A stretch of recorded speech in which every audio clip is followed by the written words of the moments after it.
is going on, YouTube universe? Welcome to the Hip and Shoulder, where we discuss everything Australian rules football, and round 14 has come and gone, which means we now get to sit back and take stock of another round of AFL action. But before we do so, technical difficulties forced my hand with round 13. I did have a recap ready to go, recorded the whole thing, sat down to edit it, and then found that no audio had been captured on my end at all. It turns out whenever my computer updates, something goes down in the system settings that mutes my microphone internally, and it absolutely broke me. And by the time I realized what the fuck was going on, round 14 only had 2 games to go, and I found it a little bit redundant to get a round 13 video out ahead of then having to do the round 14 video and then clashing and overlapping. So I made the executive decision that we wouldn't have a round 13 video. But there are 2 things out of round 13 I want to talk about, and before we do so, I will reveal now on screen the votes that I did hand out for that particular round, so you guys don't go blind into the MVP award that I dish out my votes to each and every week. The 2 things I want to touch on both came out of the same game. The King's birthday clash between Collingwood and Melbourne. The first of which is the amazing outpour towards Fight MND and the big freeze and everything tied to this great initiative that Neil Daniher has built a legacy upon. 88,019 spectators on the day arrived, and watching the game and just seeing a sea of blue beanies was absolutely breathtaking. Obviously, we have lost Neil Daniher very recently, and it's a tragedy not just to the AFL to lose such a prominent name, but Australia as a whole. I'm glad he was recognised as Australian of the Year, and on a national scale, he was recognised for the work that he does and the legacy he has built fighting this disease. There's no cure. And anybody right now who gets diagnosed with this disease is living a life that is on borrowed time, and time is a fleeting thing. So hopefully moving forward, all of the things that Neil Daniher has put in place can one day maybe find a cure, or at least help people suffering from this debilitating disease to be able to live a little bit more comfortably. The donations for this particular outing, there was one couple in Queensland who donated $40 million to the cause. They were just inspired by Neil Daniher and wanted to make a difference. And it's just such a great feeling as a AFL supporter to see so many other AFL lovers and supporters getting behind a cause like this. And while Neil Daniher might be gone physically, his legacy that he's left behind, I feel, is going to carry on for so many years to come. And I just love what this game has been able to give the platform for in relation to raising funds and supporting people that suffer from this disease. Moving away from that to something a little bit more innocuous for on-field, we saw something that had divided the AFL community once more. There was an incident during this game involving Billy Frampton and Brody Myercheck. Now, I do have video footage. It is a little bit fucking weird to look at and kind of a little bit off-putting, so I do apologize if you fall into the category of needing to wince away or look away. Nothing in the way of like broken bones or anything gory, but just still to see Brody Myercheck hit the deck head first like he did is still something that's a little bit unnerving. So I'm going to show it now. This is your warning. The incident obviously sees Brody Myercheck gaining the ball at about the half-forward line for Melbourne, sees Billy Frampton coming, so he kind of ducks to try to avoid the tackle, or at least draw head-high contact to get a free kick. Billy Frampton still wraps him up, and in the process of tackling, I feel anyway, Brody Myercheck loses his footing, falls forward, and adds to the momentum of the tackle, and essentially Billy Frampton DDTs, like, WWE style, into the ground. Now, Instantly, as it happens, Billy Frampton lets go of him, and Brody Myercheck, you can see he's mouthing words. He's essentially telling Billy Frampton he feels like he's fucked, he needs help. So Billy Frampton doing the right thing, great sportsmanship, down on the deck with him, putting his hand up to call someone over for help, and then to see not only the Melbourne team get over to Brody, but the Collingwood team, because obviously Brody Myercheck is a premiership player for Collingwood, to see them get across to him and make sure he was okay as well, just shows that once more, tying into the spirit of what this game was built around with Neil Danaher and Fight MND, the camaraderie ship, the camaraderie ship, is that what? Just to see camaraderie like that, and you know, in the moment, that particular issue is bigger than the game itself. I personally felt there was clearly no ill intent, and Brody Myercheck added to that degree of injury. He ducked into the tackle, he lost his footing, he adds to the momentum. Now, the outcome of that was obviously Brody Myercheck ended up in hospital, was discovered that he had fractures in his neck, and he required instant surgery that night, and that will probably see him out for the rest of the year, undoubtedly. Melbourne won't be in any rush to bring him back. Billy Frampton, on the day, outcome from the tackle, gets rewarded a free kick for holding the ball, but he copped a 3-week suspension for the action. Now, obviously, the action itself I don't think was punishable here. I think they went off of outcome, and obviously the fact that Brody Myercheck ends up in hospital, ends up out for the rest of the game. The AFL tried to come down hard with a 3-week suspension. Goes to the tribunal, gets argued, and the tribunal agree. They end up finding that Brody Myercheck did add to the momentum of the tackle, that not much could have been avoided in the way of how Billy Frampton went about it. 3-week suspension becomes a 0-week suspension. He's free to play. That has divided so many, whether it be AFL content creators, whether it just be standard AFL supporters and fans. Some people think it should have been 3, some people wanted more, some people feel it wasn't something that should have even gone to tribunal.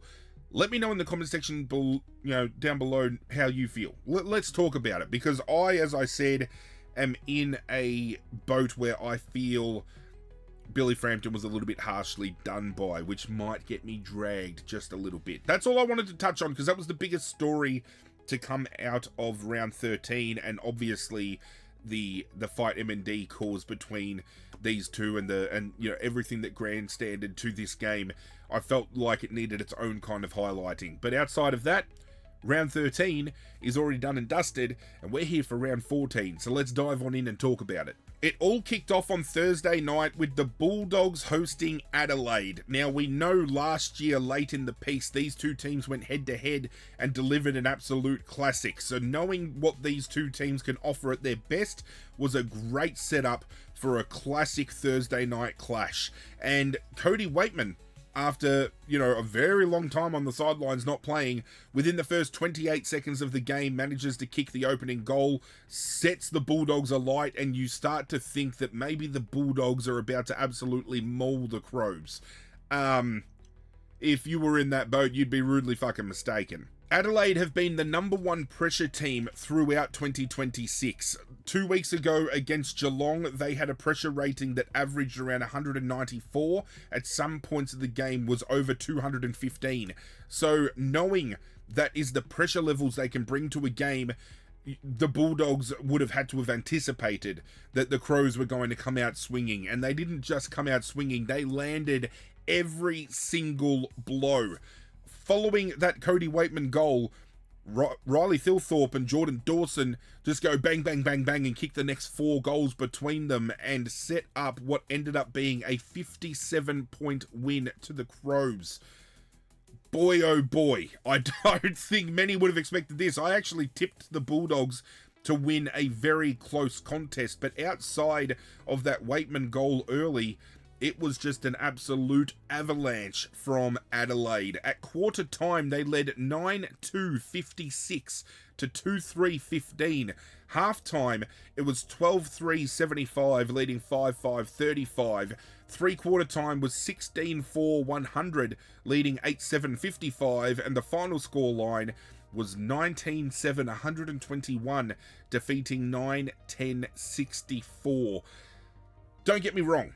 There were periods during this game where Adelaide kind of mellowed out and it kind of drew even a little bit in the contest, and the Bulldogs might have been able to snag a goal or two, but then Adelaide had an instant response, and it was just the continued pressure around the contest that just forced so many errors from the Bulldogs, and Adelaide were able to pounce. It wasn't just on the back of another best on ground performance by Jordan Dawson.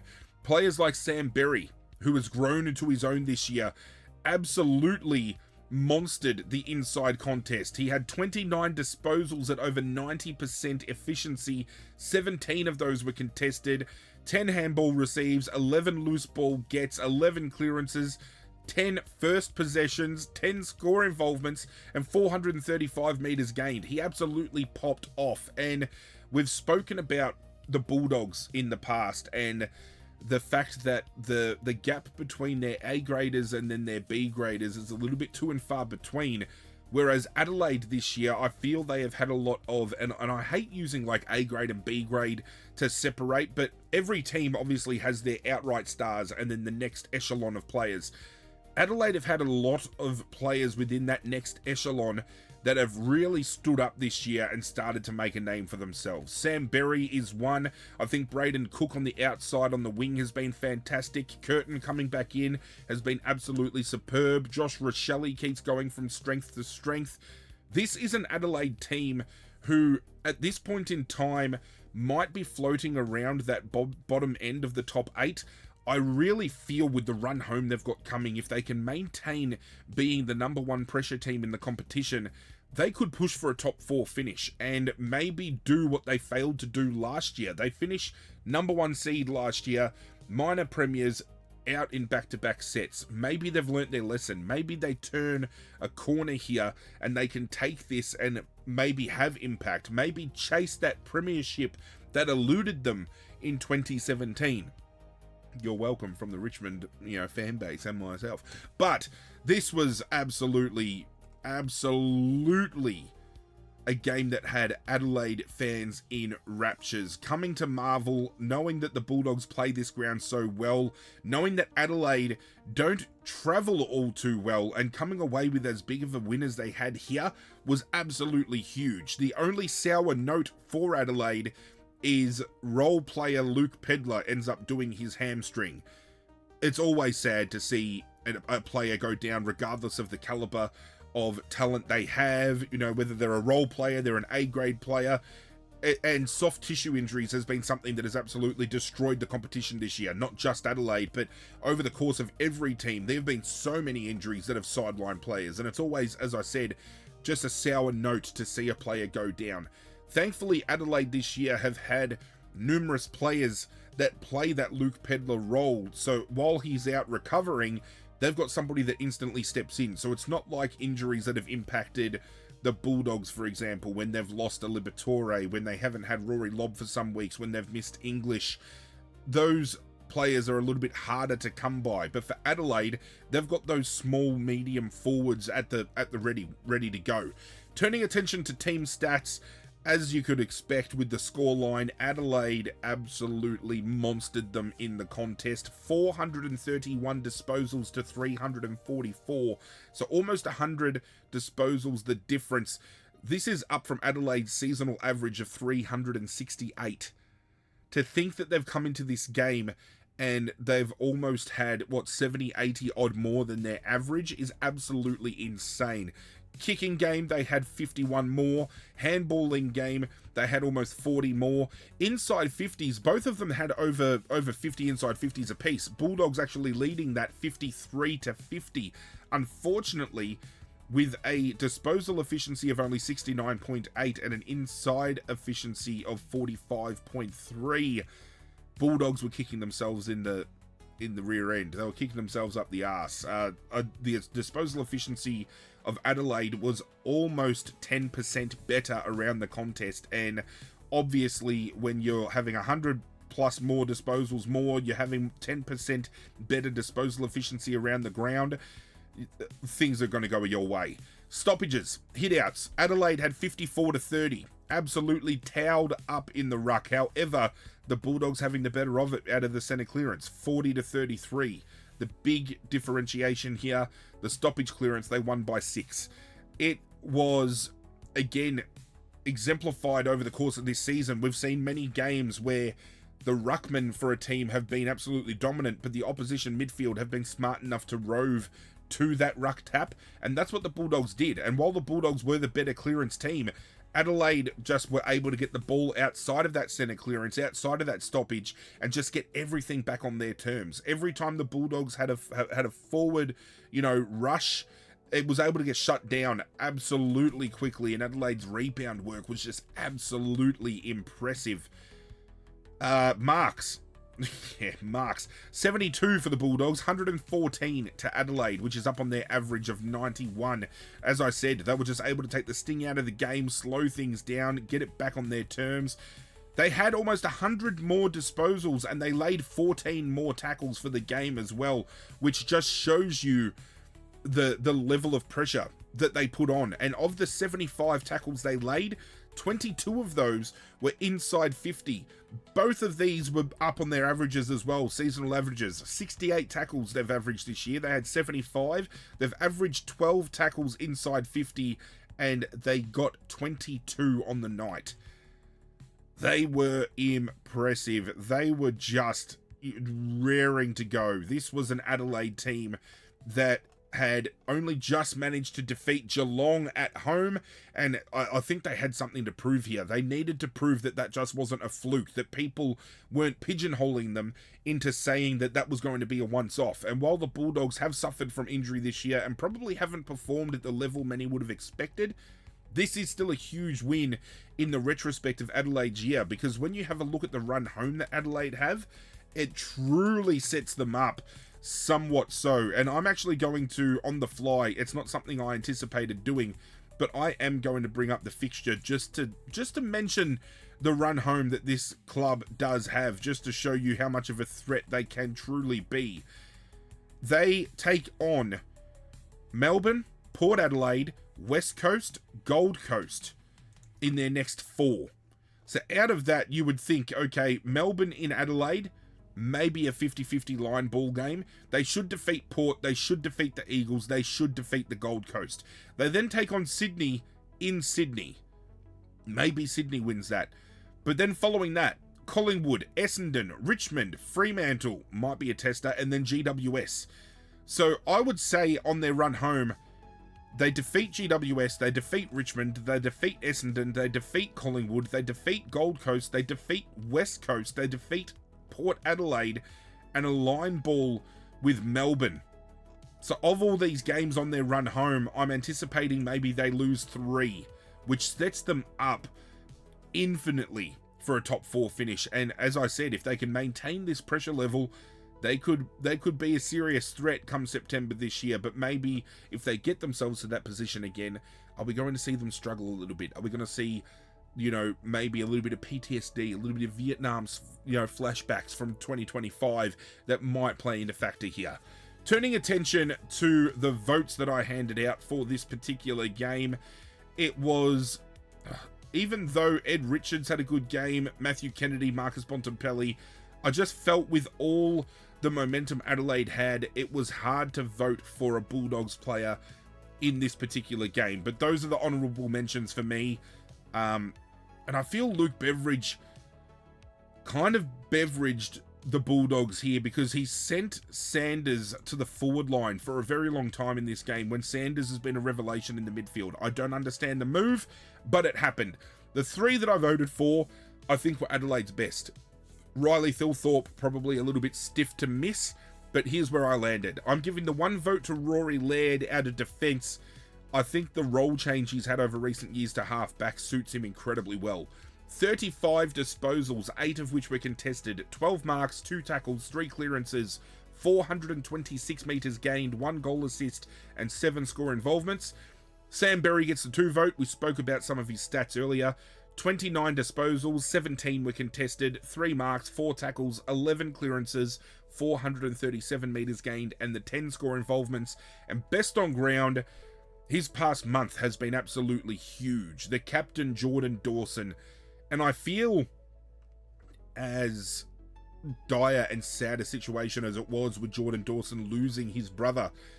Ever since he came back from that week off and his brother has left, left this world because his brother has passed, he has come back like he's a man on a mission. I don't know whether this has invigorated him to have a bigger and better kind of seizing of the moment and feeling that he wants to, outperform every week to dedicate, this to his brother. But he has been absolutely insane. This game, 32 disposals, 17 contested, 7 marks, 8 tackles, 7 clearances, 570 metres gained, 3 goals, 3 goal assists, 12 score involvements. Two teams here on opposite ends of the spectrum, I feel, because Adelaide, as I said, number 1 pressure team in the comp. When they're fit and firing, they're very hard to stop, and they will pressure you every moment they have. And it's not just physical pressure, it's also perceived pressure. The ability to force turnover without much implied physical, impairment is something that they absolutely thrive on as well. For the Bulldogs, I still feel they're missing some components that are keeping them from being the complete complement. They've got players coming back in, but I feel English in and out, Lob in and out, Marcus Bontempelli's still effectively running on one leg. I feel that guy's going to have so many surgeries that need to get done at the end of this year. And to be quite frank, if the Bulldogs are in a position here where they don't look like being a true finals contender, is it worth keeping Marcus Bontempelli out there and picking up all this wear and tear? Or is it worth maybe actually getting him seen to, getting whatever work he needs to get done, and set yourself up for next season? I don't know. If you're a Bulldogs fan, let me know in the comment section down below. Friday night was down at the Cattery with Geelong taking on the Gold Coast, which saw a number of different things spoken about. Daniel Rioli making some umpire contact and getting fined, which could see the Gold Coast as an institution cop a big fine. Damien Hardwick post-game tearing into the umpiring fraternity, likening GMHBA Stadium to the Roman Colosseum, suggesting that if Geelong players were to put their thumbs down, the umpires would pay a free kick. And as much as the umpiring was terrible, I don't think it truly decided the outcome. The team statistics will break down certain areas, but with that being said, there were some absolute howlers in this game, and you could argue that some of the free kicks positionally where they were paid led to some scores, but I still don't think, I think it was 4 free kicks the gap in the end, and I don't think that makes up for a 45-point loss, especially when you kind of break things down a little bit more. Match timeline. Quarter time, 4-1-25 from Geelong, led 3-1-19. Half time, 8-3-51, led 3-5-23. So there in itself, Gold Coast only managing 4 behinds in a quarter of football. I feel Damien Hardwick has been really good over his term as coach, not just at the Gold Coast, but at Richmond as well, to point blame everywhere else but the team. It's easy to say umpiring this or opposition that, but a 4-point quarter does not help you at all.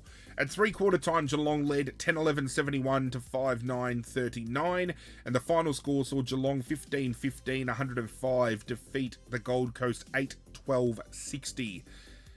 It was, there were a number of things, as I turned around and said. For Geelong, forward half, they scored 9 goals, 10, so they scored 64 from forward half chains out of the 105 that they scored. They scored 10 of their 15 from forward half, ball work.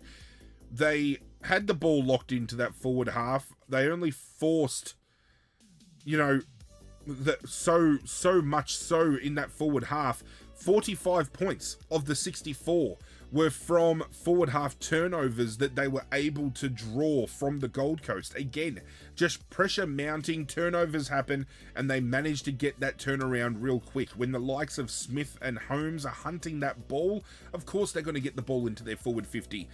And the Gold Coast struggled in the stoppage. They lost the clearance game from the get-go, 40-29. They only managed 9 points from stoppage clearance, which is their worst tally from their semi-final last year. It was rough. It was really rough. I can't push enough the fact that the umpiring might be absolutely terrible. And in this game, it was very questionable. But Gold Coast didn't help themselves at all. I mean, Gold Coast had 52 more disposals around the ground. Geelong had 62 inside 50s to 47. So, again, the conversation of quantity versus quality when it comes to the amount of disposals in a game. Gold Coast had plenty more of it, but Geelong were more effective with it with ball in hand. Both ran at exactly 74.8% efficiency. Again, the free kick count was 20 to 24 the way of Geelong, but some would argue that when Geelong are something like plus 39 on the free kick, differentiation, that Geelong have been looked after. And home ground advantage is a powerful thing. Geelong in Geelong is always tough. Adelaide and Port Adelaide at Adelaide Oval is going to be tough. Fremantle and West Coast at Optus Stadium is going to be tough. The Gold Coast at People's First is tough, and I don't see Damien Hardwick complaining when they're playing at People's First and they're getting a better fucking rub of the green, know what I'm saying? Again, stoppage work. Gold Coast, 49 hitouts to 39, but they lost the clearance game, 40 to 29. Only one centre clearance off in when it came to ball ups in the middle, but they lost the stoppage clearance by 10. They were outmarked around the ground, Geelong. 95 marks to 69, which is well down on Geelong's average. Their seasonal average this year is 93.1 marks. They had 69. So they weren't even playing your typical Geelong game. They didn't have the opportunity to often do those slow kicks to slow momentum. All the turnovers and the forceful errors forward half of the ball for Geelong was able to just capitalise and get scores on the board from. When you have a look at the turnover count, I mean, 62 to 64 tackles all up, 12 tackles inside 50 for Geelong. Where's turnovers? Let me have a look here. Where is... Yeah, Gold Coast, 67 turnovers. And that's where they were able to match it. It's... Again, some decisions maybe I say maybe 3 or 4 goals maybe came from those, but then Geelong still win the game just based off of the work that they put into it. It's amazing too, because when you have a look at the top rated players out of this game, out of the top, I'm going to say top 20, hang on, 1, 2, 3, 4, 5, 6, 7, 8, 9, 10, 11, 12, 13, 14, 15... 19, 20. Of the top 20, there is only 3, 4, 5, 6, 7 Geelong players. There were 13 players from the Gold Coast higher ranked than Geelong players in this game. Geelong had less of the ball. They had less marks. They just were able to overcome. And if it's anybody's fault, they can point the fingers all they fucking want. But it was just the ineptitude of the Gold Coast turning the ball over in Geelong's forward half that ended up costing them the game. If they hadn't turned the ball over as much and allowed 64 points from stoppage, 45 points from direct turnover, they would have walked away with this game, especially when you think 45 points is the winning margin here, and that's pretty much what they kicked off of forward turnover thanks to the Gold Coast. Absolutely insane. Turning attention to who I voted for in this particular game, I gave one vote to Bailey Smith. Wasn't his biggest outing, but he still managed to do his typical Bailey Smith things. He still got involved. He still helped people get into the game. 27 disposals, 11 were contested, 3 marks, 6 tackles, 5 clearances, 762 metres gained, 1 goal assist and 5 score involvements. I did give the 2 vote to Noah Anderson. I thought he tried his guts out all game and was the highest rated Gold Coast player on the night. 29 disposals, 9 were contested, 3 marks, 11 tackles, 6 clearances, 609 metres gained, 2 goal assists, and 9 score involvements, and I thought best on was Max Holmes. 31 disposals, 8 were contested, 6 marks, 2 tackles, 4 clearances, 805 metres gained, 1 goal, and 7 score involvements. Now, in the round 13 recap that I was going to do, given the fact that the Gold Coast were found out by the way of 31 points to Brisbane and then they've dropped 45 to Geelong, I did throw the idea around of maybe they're falling into the category of being frauds or pretenders, and we should look at them a little bit closely. And I still feel that might be the case, especially given the fact that on paper, the quartet of Miller, Petrarca, Anderson, and Rowell is absolutely mouthwatering. That could possibly be the best quartet in the competition when it comes to midfield. And yet, when all four of them have been readily available and playing, they don't fire as much as you would expect them to.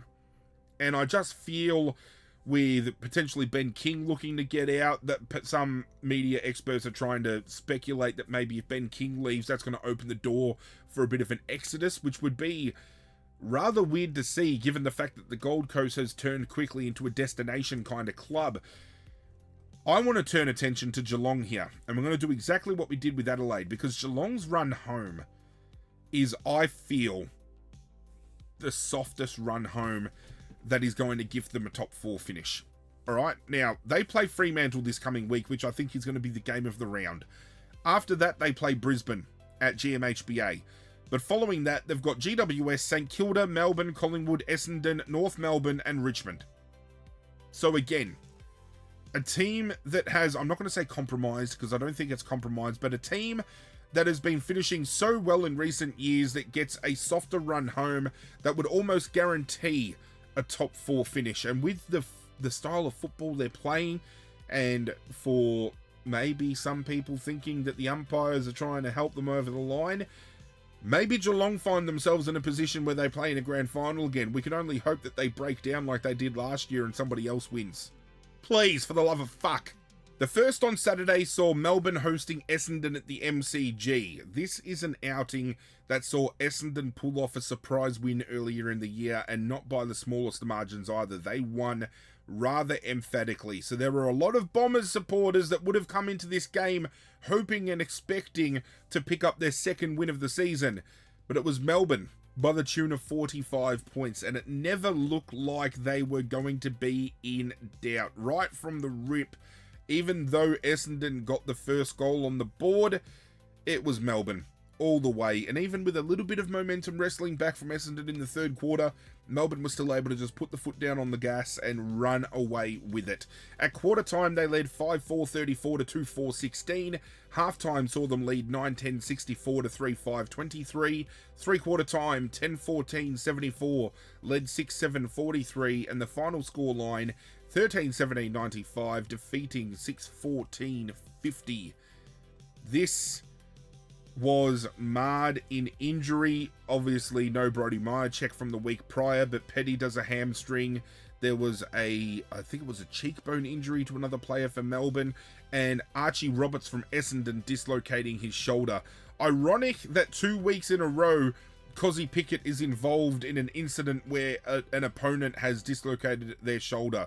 2 weeks ago, I thought he tripped Braden Maynard, and Braden Maynard dislocates his shoulder, and then in this game, ducks into a tackle, and on landing, Archie Roberts pops his shoulder out, and the extent of that injury is still unknown at this point in time, but if he is going to see time on the sidelines, at least their recruit in Jackson Artemis, I think it's Jackson Artemis, isn't it, who they picked up in the mid-season draft, fit and firing and good to go. Looked good at the VFL level last week, and I think he could be just a straight in this week for Essendon. Around the contest, the Bombers recorded 12 marks inside 50, and they retained 53% of their inside 50s when that ball went in.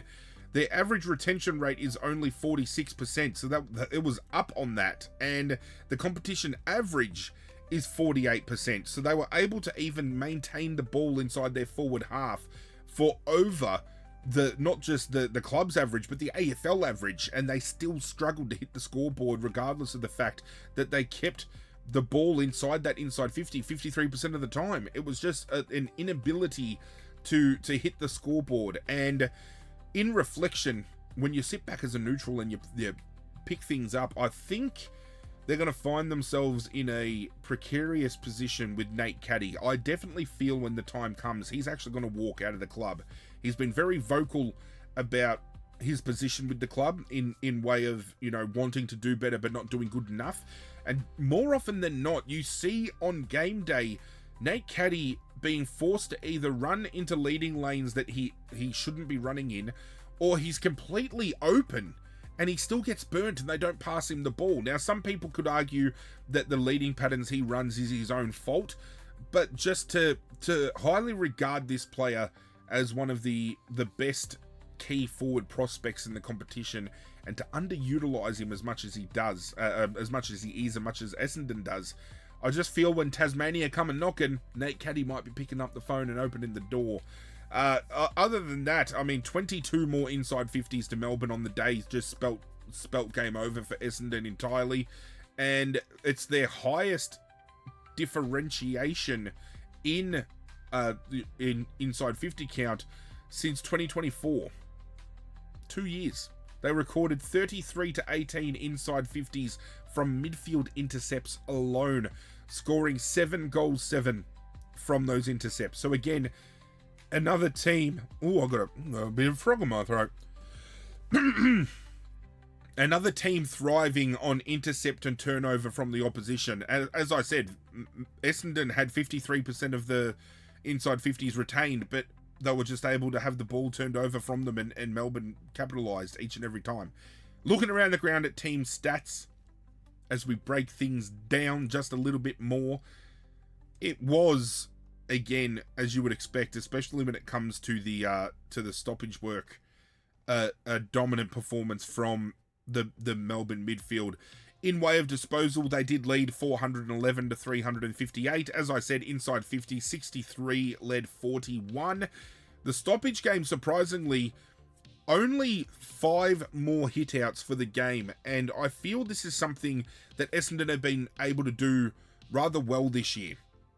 They have had Premier Ruckman come up against them, and each of those Premier Ruckmen haven't really stood out all too much. They haven't had an absolutely dominant game in way of hitouts. They might be able to get more clearances or more disposals, maybe hit the scoreboard a little bit more, but in hitouts alone, Essendon have been able to break even, and keeping them to only 5 more when Max Gawn has been touted as one of the best, if not the best ruckman in the competition. I think that's something they can hang their hats on. Clearance game, however, it was 38 to 29 the way of Melbourne. Their biggest gap was 13 to 8 in the centre clearance. As I said, turnovers, Essendon had 73 of those, which is up by 10 on their seasonal average, and Melbourne just capitalised on that. 111 marks to Melbourne, 100 marks to Essendon, both up on their averages as well. And just all round, the defensive pressure from Melbourne was great to see. And there were moments in the game where Jake Lever, for example, gets his hands on a spoil and gets it out of bounds, and he starts celebrating, and they're all high-fiving each other. They really relish the opportunity to get that defensive game going, and they get around each other when they do things right. And that's a great sign for a club that probably was expected to not deliver as good as they are this year, given the fact that they lost Petrarca, they lost Oliver, they don't have Stephen May, who could be more detrimental to having Stephen May in the team, really. But they look like they're having fun when they're up and about, and that, as a neutral supporter, is so great to watch. Absolutely fantastic. Having a look at the votes here, again, I could have thrown a couple of Melbourne players in here for the one vote, but I'm going to give it to Trent Rivers. I thought his impact for the position he was playing was rather great, and this is a player who, coming into the season, I thought could have a potential breakout year with opportunities in the midfield. Kind of found himself on the out playing a lot of VFL football, but he has the opportunity to come back in, and I thought in this game particularly he seized that opportunity. 23 disposals, 5 contested, 10 marks, 3 tackles, 1 clearance, 400 metres gained, 1 goal assist, and 8 score involvements. I did give the 2 votes to Max Gawn. 24 disposals, 14 were contested, 2 marks, 1 tackle, 29 hitouts, 10 clearances, 258 metres gained, 2 goals, and 7 score involvements. And in back-to-back weeks, backing it up and showing that King's birthday wasn't a fluke, we have Keziah Pickett. 32 disposals, 9 contested, 5 marks, 2 tackles, 4 clearances, 676 metres gained, 3 goals, 10 score involvements. Essendon, I feel, and I hate to be harsh, but it's hard to see where their next win comes from. They could very well just sit on the bottom of the ladder with the one win that they managed to get over Melbourne earlier in the year. As for Melbourne, I feel they finish in that top 6 configuration. At the very least, they play wildcard. They're playing finals this year, and to see a young team, especially with players that haven't really truly made a name for themselves yet. We have a look at players like, you know, you got your Langdon, your Gawn, you've got, you know, Lever, Pickett, those types of players. I feel just looking here, you've got players like Daniel Turner, Blake Howes, Sparrow, Fitzgerald comes in from the mid-season pickup and he has a really good outing. Tholstrup, Sharp, Cade Chandler, Bailey Laurie, all these players, Langford, they're all just loving the fact that they're getting opportunity and they're seizing it with both hands. They're great to watch, especially from a neutral standpoint, and I'm really keen to see how far Melbourne can go this year against all odds. We head on over to Optus Stadium, where the Eagles played the away team against the home team in North Melbourne, and I thought selling a game or a home game to an opposition state was something that they should not have done. But given the fact that they walk away with a 1-point win, maybe they should sell their games to West Coast more often. This was a game that came down to a singular kick. Jake Waterman lines up with less than 40 seconds on the clock, and over the last few weeks there's been many talks about his ball dropping technique and his confidence levels, and he feels way more confident kicking around the corner than he would at a set drop punt, and goes with the drop punt, hits the post. The rest is history. Nick Larkey takes a mark on the halfback flank, Tristan Cherry takes a mark on the wing, game over. This was a game that I honestly thought West Coast were going to absolutely pinch, given the fact that they played their hearts out the preceding week, or the prior week to Port Adelaide rather, and this was a game where at part West Coast did skip away with the lead. At quarter time, the Eagles led 3-4-22 to 2-5-17. At halftime, it was North Melbourne 5-8-38 leading 5-7-37. At three-quarter time, it was North Melbourne 9-11-65 leading 7-9-51. And the final scoreline was 10-14-74 defeating 10-13-73. In that final term, North Melbourne only managed to kick 1 goal 3, and it was enough to keep the lead away from West Coast, who went on to kick 3 goals 4. Absolute scenes. North Melbourne fans were there in raptures. West Coast, I feel, in certain situations were very hard done by. Job Shanahan, he's going to be some player. Like, I'm happy that Richmond drafted Harry Armstrong and Jonty Fall, but Job Shanahan was a player I really wanted us to draft, and he's got a set of hands that remind me so much of Jeremy McGovern. Not much is ever going to get past this kid, and the beauty of having this kid is McQualter's been able to send him defensively, and he's been able to take those defensive intercept grabs, sends him forward in this game, and everything that came his way in the dying moments of this game, he marked. He took everything. He's going to be such a great player to watch develop, and regardless of whether he plays forward, whether he plays back, he could be maybe the Matthew Pavlich hybrid. We could have a player in Job Shanahan that ends up being an All-Australian down the line as a defender and a forward in back-to-back years. It was rough from a West Coast perspective to see this game play out the way it did, given the fact that they had the win in their hands and it just slipped. And it's always really rough when it comes down to a singular kick that could potentially win you the game and it doesn't go that way. And Jake Waterman would have been fucking kicking himself, and it's not going to do any good to his confidence either. He's been struggling with confidence for weeks, and he comes out here and misses the shot that wins them the game, and that's just going to bring so much down with him internally. Hamish Davis ended up with a concussion in this game that actually has led to a 3-game suspension to Paul Curtis, which will be getting refuted by North Melbourne at the tribunal, given the fact that it was an almost perfect execution of a tackle, and it was just unfortunate circumstance that he hit the deck with his head. The arms were free. He was the upper arms were held, but he was able to still maintain both of his hands, both of his lower arms, to push on the deck first to soften the blow.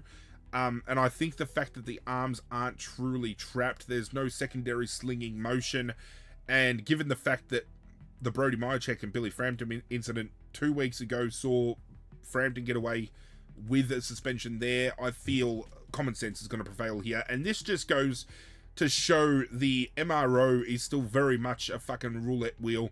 I feel Michael Christian's in there and he throws the ball and he spins it around. It's like, all right, how many weeks are we dishing out this week?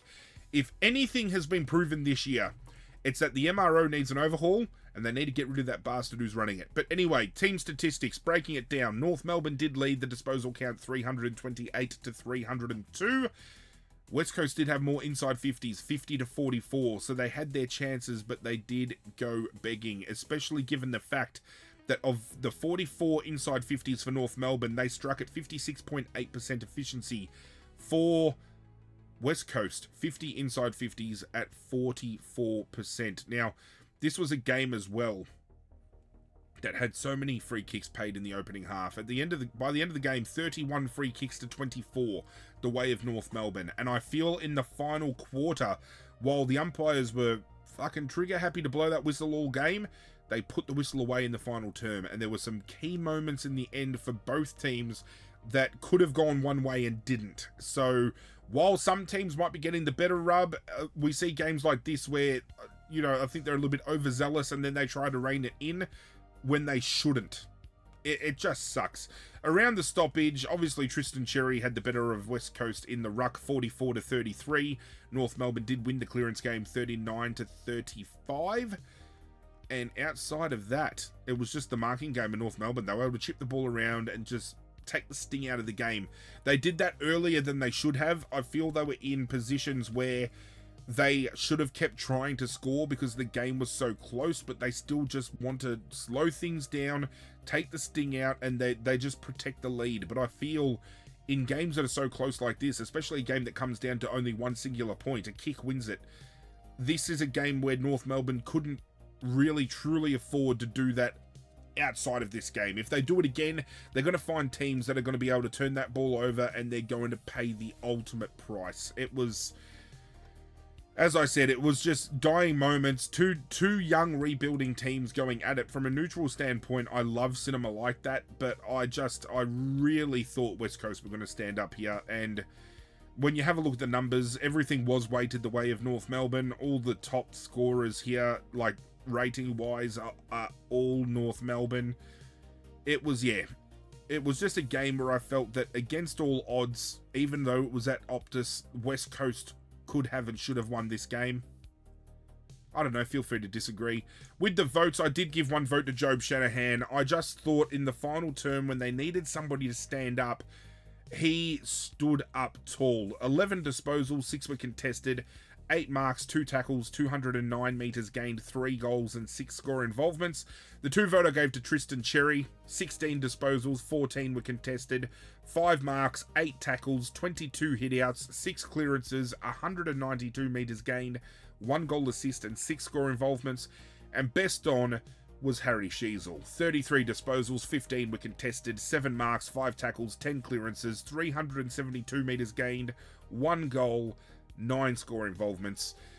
These two teams still very much, I think, will finish within the bottom 6, especially North Melbourne. North Melbourne are in a position where if they can pluck some late wins in the season, maybe they can push to that 10th spot. I don't know whether they're in a space as a team right now to be pushing for that spot. I think they might fall short.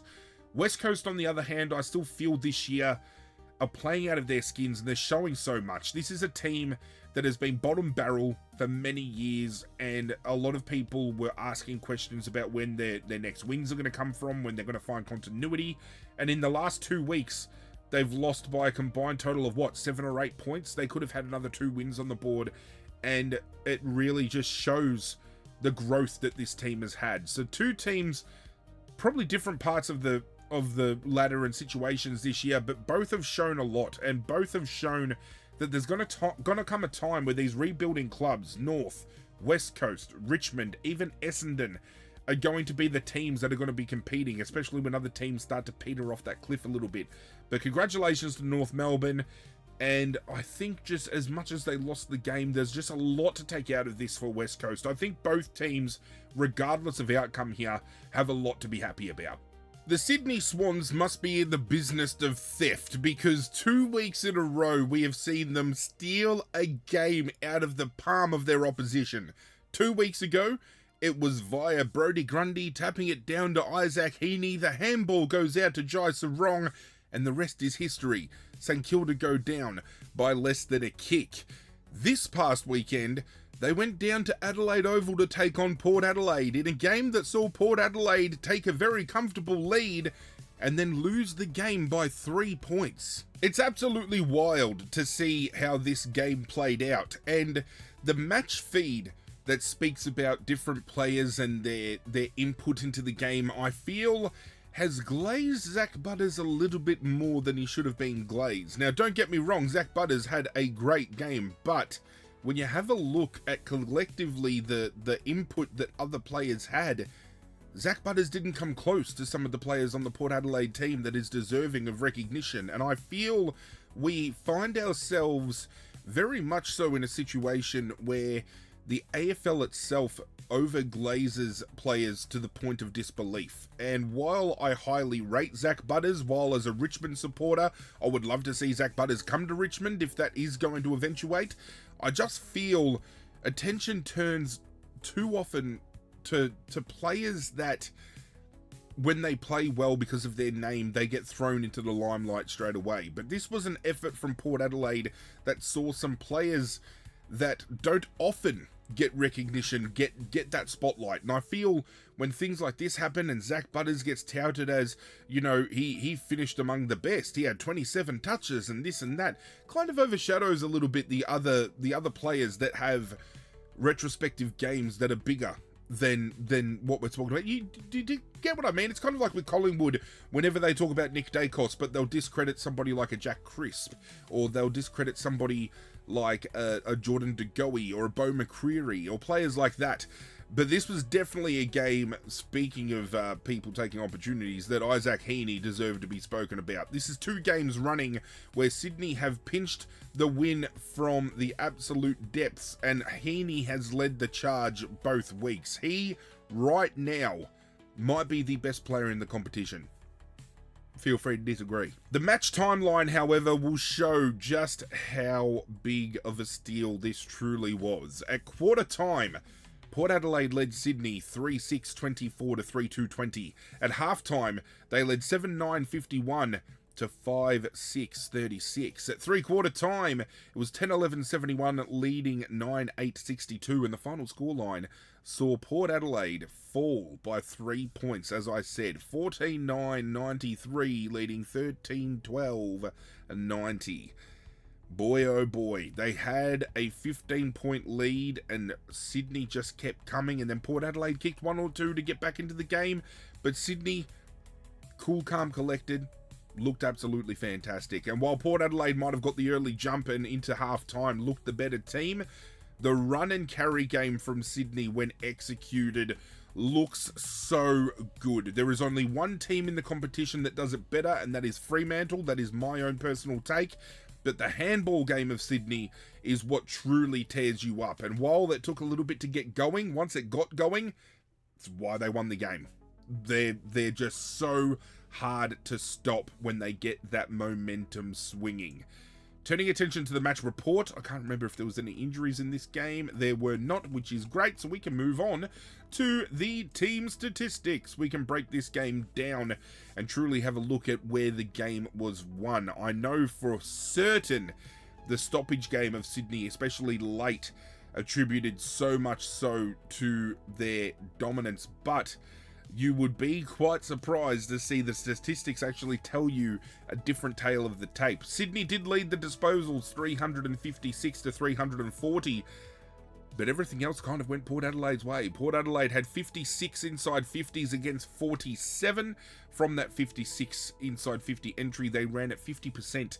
For Sydney, they had 47 running at 51%. The hitouts, surprisingly, dominated by Port Adelaide in a game that I thought Jordan Sweet probably had his best game, not just for Port Adelaide, but of his career. He played out of his skin. 40 hitouts to 27. Port Adelaide won the clearance battle 40-30, and it was the stoppage clearance where they got ahead. I honestly thought late in the piece, Sydney had the better of that stoppage clearance, but there was a 10 stoppage clearance gap between both clubs, with Port Adelaide leading with 27. It's one of those games where, and we've seen numerous times this year, that a team loses the game but dominates most stats. And again, it just comes down to quality versus quantity. You don't need to have much of the ball when you're Sydney to be able to be as potent moving forward. You know, their handball game is great. They've got a selection of players up forward who can hit the scoreboard.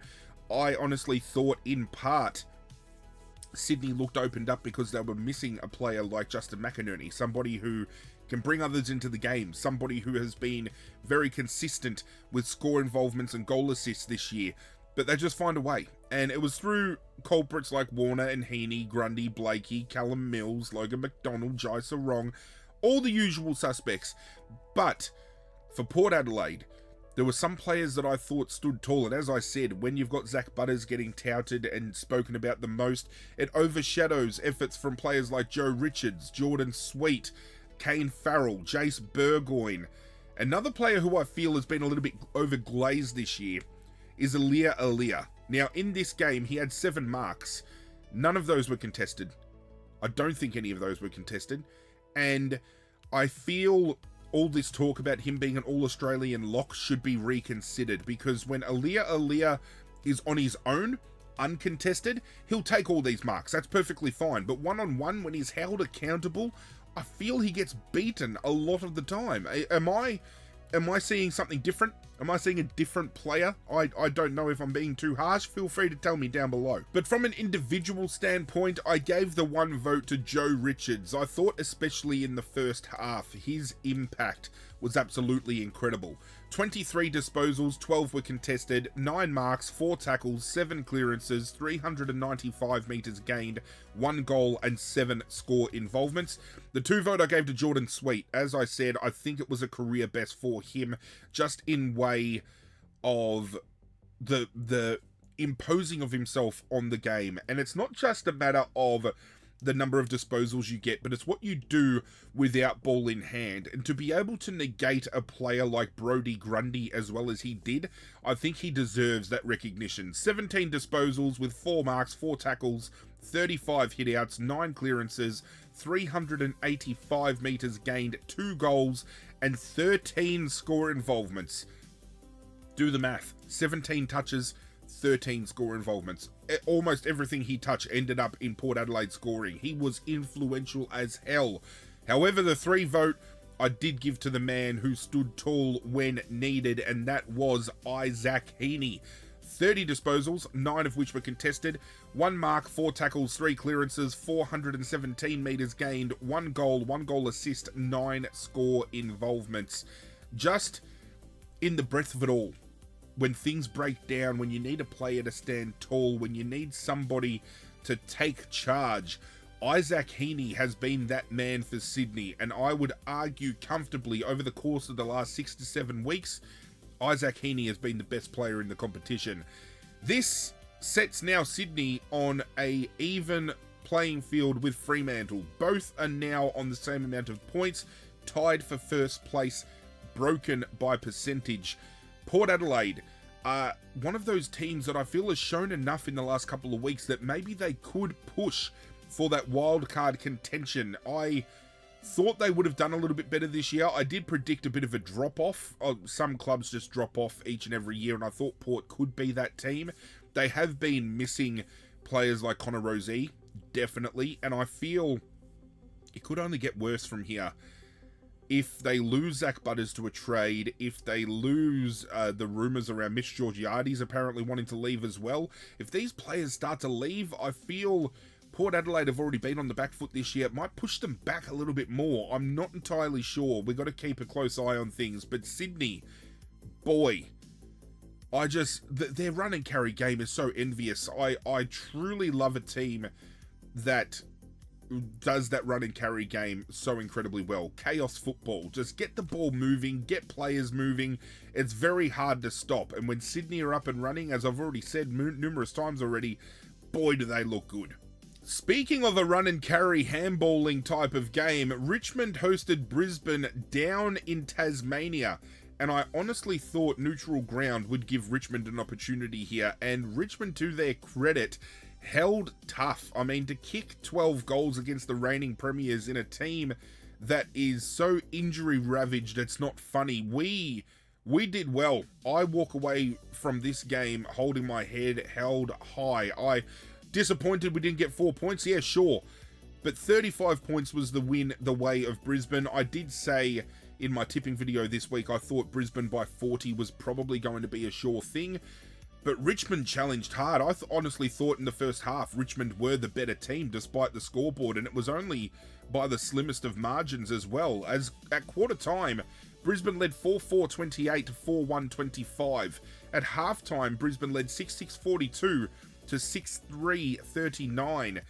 It was a late third quarter charge that saw Brisbane run away with the game. And unfortunately, that has been the tale of the tape with Richmond this season. There is always at least one quarter where the drop-off happens, and I can attribute that to many things. The injury list, the players that we are playing are obviously young kids with little to no game exposure, so tanks aren't built enough yet.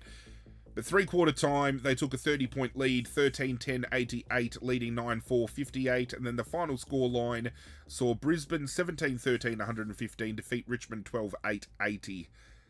Again, it was a clinical second half from Brisbane. It was just one of those things, and we've seen Brisbane do this many times before. The first half, just getting into gear, and then the second half, they absolutely run away with the game.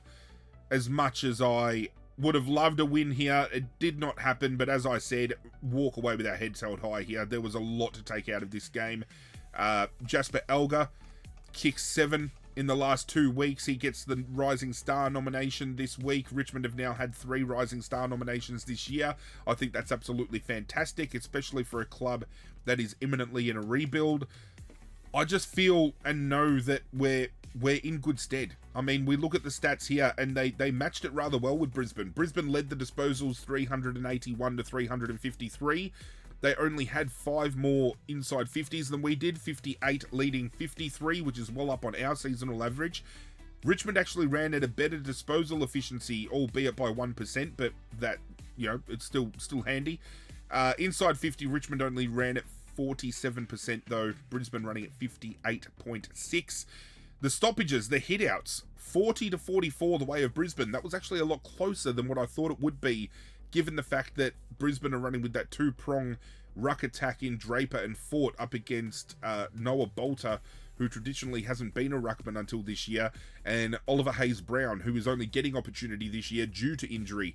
The clearance game only just fell the way of Brisbane by 9 clearances, 42 to 33. I thought, given the gap between our midfields, Richmond did well to stem the gap there as well. Again, there's just so much to be proud of out of this game. Brisbane actually turned the ball over more.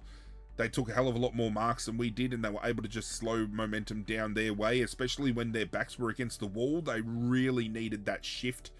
Our tackle numbers were huge. We laid a lot more tackles, 56. 17 of those were inside 50, and to no surprise, Morris Rioli Jr. comes back into the lineup this week and was an absolute tackle machine, leading all comers with 8 tackles. His pressure factor was insane. Richmond's pressure factor in the first half was 200 plus, which I think against the reigning premiers is absolutely fantastic. So again, from a Richmond standpoint and point of view, we did incredibly well in this game. A lot of people would have expected a, you know, potentially another 100+ point loss, given the fact that 2 weeks ago Sydney absolutely did us over. But we held our own, and that's all we ask for from a Richmond standpoint. We want to see the boys get out there, just try their guts out, and to see improvement. We had Kai Anand, big old tomato, the big old sauce, debut this game. He was only picked up a couple of weeks ago in the mid-season draft, and he looks a sensational player. He reminds me of Tom Stewart, which is ironic because we plucked him out of Geelong's VFL team. But he looks at home. He looks ready to go. We've got the young kids we've picked up over the course of the last couple of years, all starting to come into their own. As I said, Jasper Elger has kicked 7 over the last 2 weeks. A great prospect for us. Patrick Rechko goes from strength to strength on the wing. Sam Grill got thrown around a little bit in a different role this week, up at half forward. I don't think that's the role for him. I prefer him off of half back with his run and carry.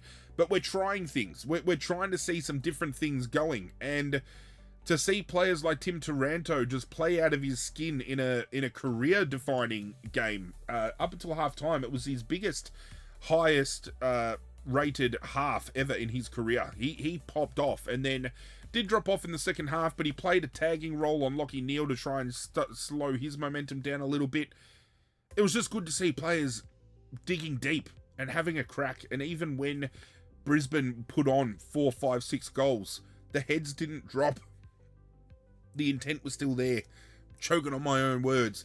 But I just as a Richmond man, I'm a happy man. Obviously, 4 points would have been great, but to see that effort, I couldn't be happier. With the votes, I did throw one to Lachie Neale. I thought when the game shifted in the third term, he was very integral to that shift. 28 disposals, 8 of which were contested, 4 marks, 3 tackles, 5 clearances, 315 metres gained, 1 goal, 2 goal assists, and 8 score involvements. I did give 2 votes to Tim Taranto. I thought he was deserving of votes this week. Played out of his skin, had to play a negating role that he normally doesn't do. But again, to define his career with an opening half like that, definitely in the conversation as one of the best on for this game. 29 disposals, 14 were contested, 7 marks, 5 tackles, 6 clearances, 434 metres gained, 2 goals, 1 goal assist, and 6 score involvements. And best on ground was Will Ashcroft. This bastard, he is just in the business of kicking goal of the year contenders against Richmond. 2 years running now, where from the boundary he has kicked an absolute pearler, and he had the ball on a string. 38 disposals, 9 were contested, 10 marks, 4 tackles, 8 clearances, 480 metres gained, 2 goals, 14 score involvements. Richmond, we know where Richmond are at. Bottom 4 team. They're not going to finish last this year, I don't think, anyway. We do have a couple of winnable games this year, so we could pick up a couple on the run home. But it's all about getting exposure into these kids to get the rebuild ready and underway, and it's truly doing so. I can't wait to get all these players back from injury. We're due to get Nankervis back, hopefully, next week.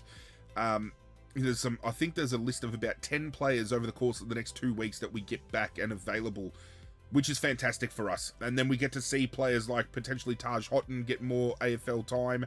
To get Nankervis back will be huge. To get Lynch back would be huge. Things are looking up. And as a Richmond man who has seen the last couple of years be a little bit dire, there's light at the end of the tunnel, and it's not only just there, it's very bright. Brisbane, they're turning things around. They went from losing 3 in a row to beating the Gold Coast, knocking off Richmond, getting momentum back on their side at the perfect time. They get Eric Hipwood back in after a long period out. He kicks a couple of goals. He looks fit and firing. It's only going to bolster their stocks a bit more. They've still got the likes of Zorko to come back. They've still got some other players like Kitty Coleman missing.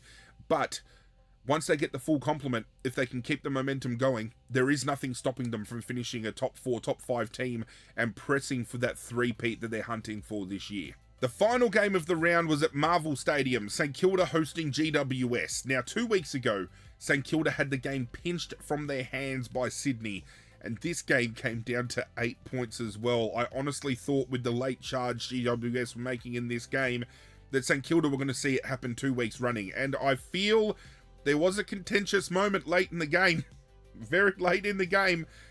Aaron Cadman had his arms chopped in a marking contest where it should have been paid a free kick, and that could have seen GWS and St Kilda setting up for a stoppage with only 2 points the way of St Kilda, and anything could have happened. But alas, St Kilda walk away with a very hard-fought win, and given the circumstances around losing some players through injury and, being questioned about their ability to win games, definitely a game they needed to win. Not at all putting the naysayers at rest, but at least it goes a long way to showing that they can play a sustainable brand against a genuinely good team. And I argue still, GWS on paper have one of the best teams in the competition. Breaking down the match timeline, it was St Kilda leading by 2 points at quarter time, 4-3-27 to 4-1-25. At half time, they led by a singular point, 8-4-52, leading 8-3-51. At three-quarter time, 10-10-70 led 9-8-62, and the final scoreline, 14-12-96, defeated 13-10-88.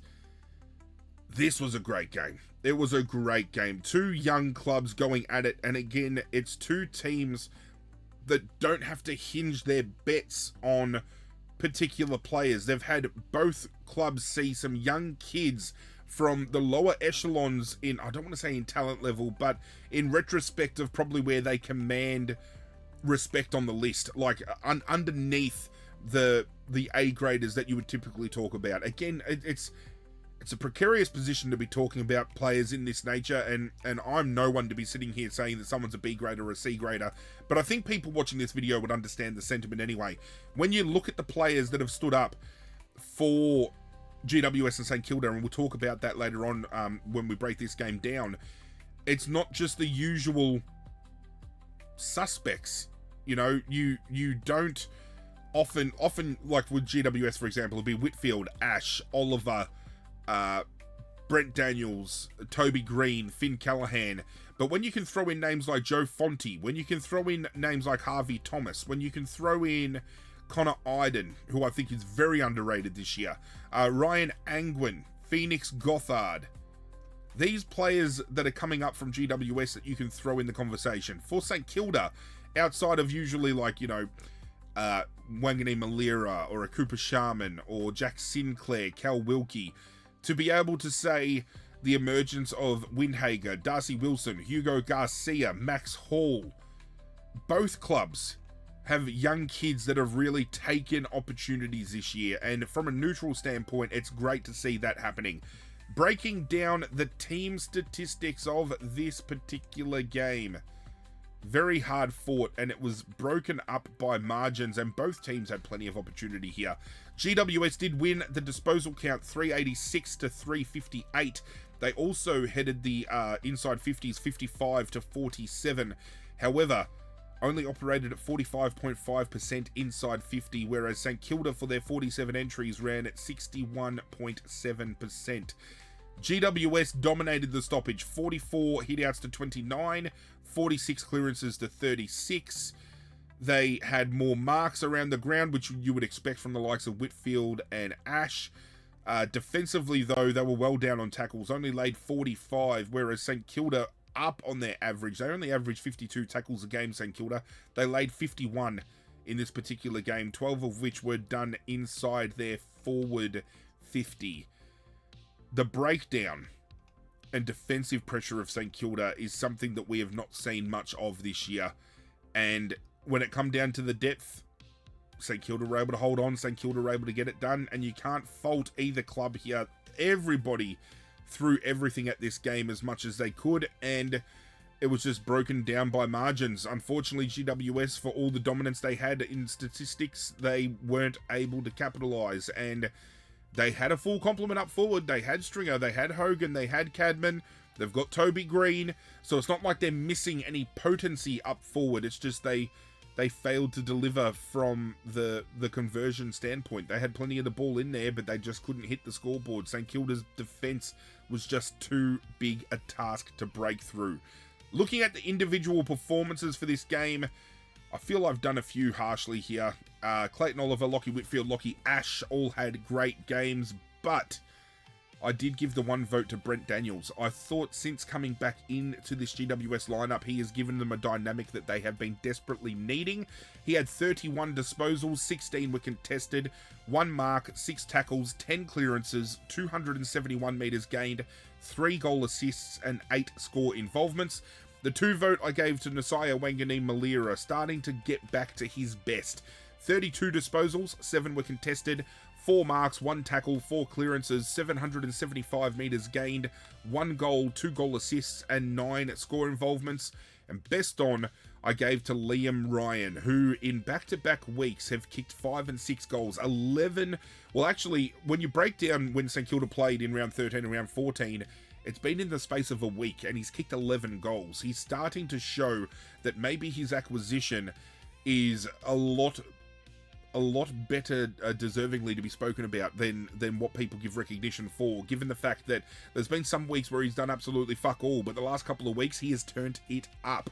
11 disposals, 8 were contested, 4 marks, 4 tackles, 177 metres gained, 6 goals and 9 score involvements. Now, this begs the question, where does this leave both of these teams? St Kilda obviously knocking on the door of wildcard, GWS only just behind.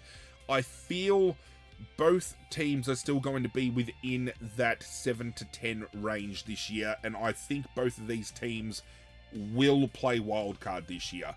Whether or not they win that wildcard is to be determined, but St Kilda coming in, especially losing the game against Sydney the week before, they have come out and they've learnt their lesson. They knew that they had to defend this win a hell of a lot better than what they did last week, or the week prior, sorry.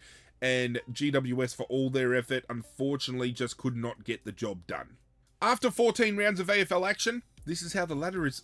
After 14 rounds of AFL action, this is how the ladder is currently situated and where your teams sit. And again, percentage is a big thing, because there are multiple teams on the ladder right now that are separated purely on percentage, and that can determine whether you finish in top 6 and are guaranteed that final spot, or whether you have to fight for it in that wildcard configuration. On 48 points, respectively, tied for first place, we have Fremantle in first and Sydney in second. Tied on 36 points, we have Geelong in third and Melbourne in fourth. On 34 points, we have Hawthorn in fifth. Tied on 32 points, in sixth place, we have Adelaide, trailed by Brisbane in seventh and the Bulldogs in eighth. On 28 points, we then have the Gold Coast. And on 24 points tied, we have St Kilda in 10th to round out the wild card, with GWS in 11th and North Melbourne in 12th. On 22 points in 13th place, we have Collingwood. On 20 points in 14th place, we have Carlton.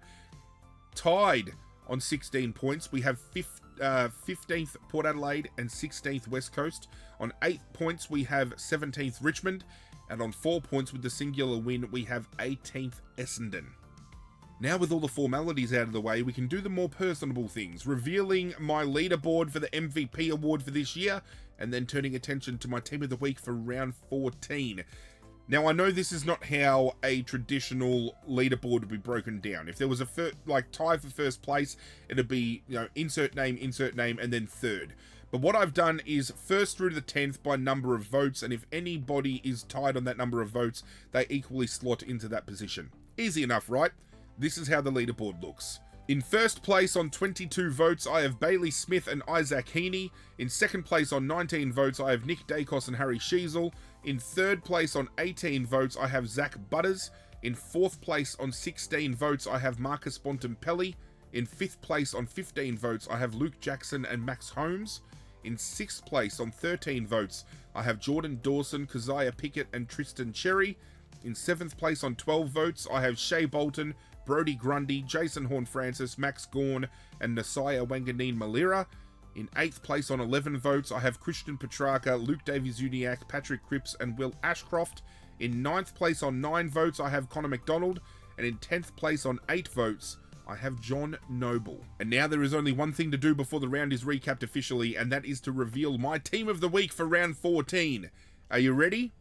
Here it comes. In defence, I have Callum Mills and Daniel Turner in the back pockets and Darcy Gardner at full back, with Max Holmes and Darcy Wilmot on the half-back flanks and Rory Laird at centre half-back.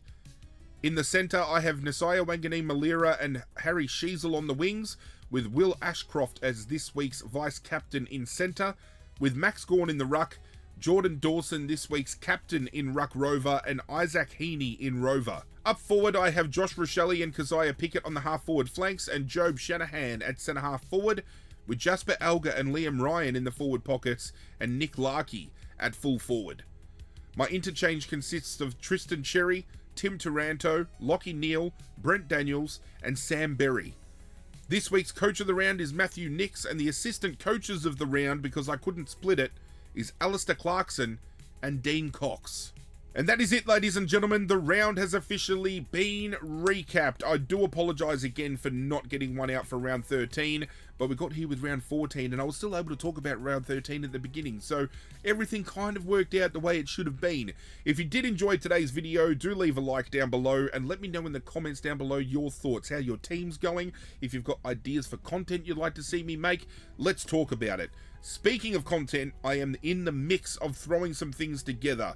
My halfway of the year, or my mid-season best 22 under 22, my mid-season All-Australian, and kind of deciphering and unpacking the All-Australian teams we've seen from Fox Footy and SEN and things of that nature.